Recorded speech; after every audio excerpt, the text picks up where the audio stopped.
কি হলো এটা? প্রথমত আপনি যদি ক্রিকেটের ফ্যান হন, একই বিশ্বকাপে মাত্র 11টা ম্যাচ যেতেই দুটো super over, exciting super over দেখে ফেলা আপনার জন্য দারুণ দারুণ আনন্দের। বাট আপনি যদি পাকিস্তান ক্রিকেট ফ্যান হন তাহলে আসলে মুখটা লুকানোর জায়গা খুঁজতে হবে। সিরিয়াসলি ম্যান, পাকিস্তান যুক্তরাষ্ট্রের কাছে হেরে গিয়েছে তাদের প্রথম ম্যাচে। হার দিয়ে বিশ্বকাপ মিশন শুরু করলো পাকিস্তান। যদিও ওই ঘুরে ফিরে আবার আগের ওয়ার্ল্ড কাপের মতো বা 92 ওয়ার্ল্ড কাপের মতো কথা হয়তো অনেকেই বলতে পারবেন, প্রথম ম্যাচ হেরেছে, হেরেও তো পাকিস্তান বিশ্বকাপ জিতেছে। কিন্তু এই যে এই ঘটনা বা আর্জেন্টিনার কথা অনেকে বলবেন, বাট এই হারটা নিয়ে আসলে কোনো ব্যাখ্যা নেই, কোনো যুক্তি নেই, কোনো কথা নেই। কারণ ওভারঅল আজকে যুক্তরাষ্ট্র বেটার ক্রিকেট খেলেছে পাকিস্তানের চেয়ে। আপনি আপসেট বলতে পারেন, অঘটন বলতে পারেন, মোটা দাগে চিন্তা করলে তাই বিষয়টা। কিন্তু অনেকেই বলে থাকেন স্পোর্টসে, খেলায়, এইসবে আসলে কোনো অঘটন বলে কিছু নেই। সবাই কোয়ালিফাইং রাউন্ড নিজেদের যোগ্যতা দিয়ে এখানে এসেছেন। বাট স্টিল পাকিস্তানকে হারিয়ে দিয়েছে যুক্তরাষ্ট্র, এবং সেটাও সুপার ওভারে গিয়ে। মানে এইটা কিন্তু একটু, আপনি যদি খেলাটা না দেখে থাকেন হজম করতে কষ্ট হবে, কিন্তু আপনি যদি খেলা দেখে থাকেন ওভারঅল আপনি এটা মানতে বাধ্য হবেন যে যুক্তরাষ্ট্র ওয়াজ বেটার টিম, এবং বেটার টিম অলওয়েজ উইন্স।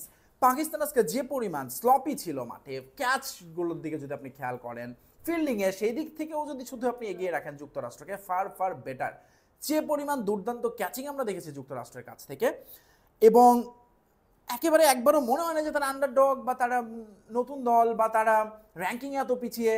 বরং পাকিস্তানকে, বিশ্বকাপ জয়ী দলকে তারা যেভাবে নাকানে চুবানি খাওয়ালো তিনটা সেক্টরে, আমি বলবো পাকিস্তানে যখন আমি স্কোয়াডটা দেখি, চারটা পেসার দেখে খানিকটা খটকা লেগেছিল। অবভিয়াসলি পাকিস্তান আজকে অ্যাটাকিং লাইন আপ নিয়ে নেমেছে এবং তারা ফেভারিট হিসেবে মাঠে নেমেছে, এবং তাদের চিন্তাই ছিল যুক্তরাষ্ট্রকে তারা একরকম গুড়িয়ে দেবে তাদের পেসা আক্রমণ দিয়ে। পুরোপুরি ব্যাকফায়ার করেছে জিনিসটা।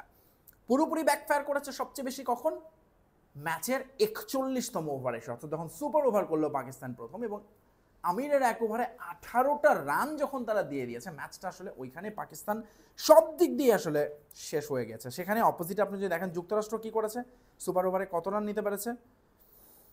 হ্যাঁ, মাত্র মাত্র 7 রান নিতে পেরেছে। এটা আসলে খুবই খুবই পার্থক্যটা অনেক মোটা দাগ করে দিয়েছে, স্পষ্ট করে দিয়েছে। এই ম্যাচের আসলে স্কোর কার্ড নিয়ে বলার কিছু নেই, তবে যুক্তরাষ্ট্রের কিন্তু কিছু কিছু প্লেয়ার খুবই খুবই নজর কেড়েছে এই ওয়ার্ল্ড কাপে। এবং এই মুহূর্তে এই গ্রুপের টপ টিম কারা? ইন্ডিয়া, পাকিস্তান, সবাইকে টপকে যুক্তরাষ্ট্র এখন পয়েন্ট টেবিলের শীর্ষে।